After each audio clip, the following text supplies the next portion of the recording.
So I'm going to change the names of the people involved in this story, but it's otherwise 100% true. I used to ride the bus in elementary school with my friends who I'll call Greg and Cody.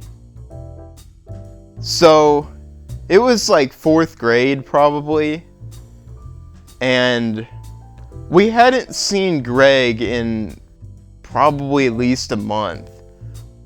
We had no idea where he was. He wasn't riding the bus. We weren't in the same class as him. But one afternoon, we were on the bus, the bus was loading up people and it was about to take everyone home. And I guess Cody was sitting closer to the window and he says, "Holy mackerel! Greg broke his leg!" And I look over there, and there's Greg. His whole leg is in a cast, all the way from the hip down to the foot. And he's getting in his mom's SUV, but he's got no crutches or anything like that. He's just walking, I guess, without bending his knee. He didn't actually break his leg. He did something to his knee. I don't know. I don't remember what it was. So a couple weeks later, I got on the bus in the morning, and I was one of the first people on the route to get on the bus. And then Greg was a little bit later on, and then Cody was like one of the last people. So I'm on the bus, and we stopped by Greg's cul-de-sac. His bus stop is all the way at the entrance, and he probably lives about a football field down the cul-de-sac, almost a football field. And so the bus driver stops there. Of course, he hasn't been riding the bus, so he's not there.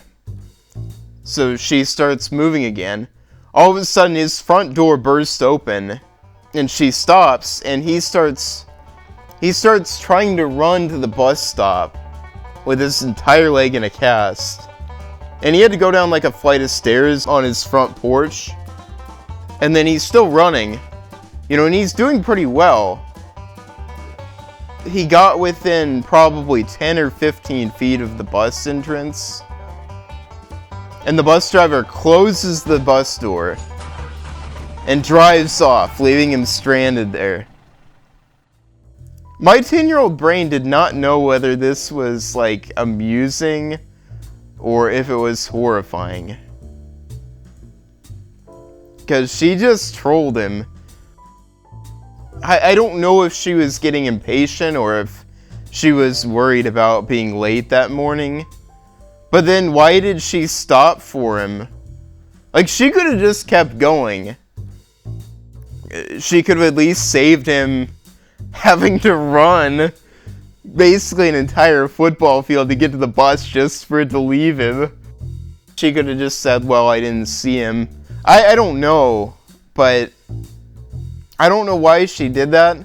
I didn't say anything and there weren't many people on the bus that day. So I figured that, the adults are always right, so she must have some reason for doing that, but I don't know. But that's just a story that people like to hear for some reason. What do you think? Goodbye.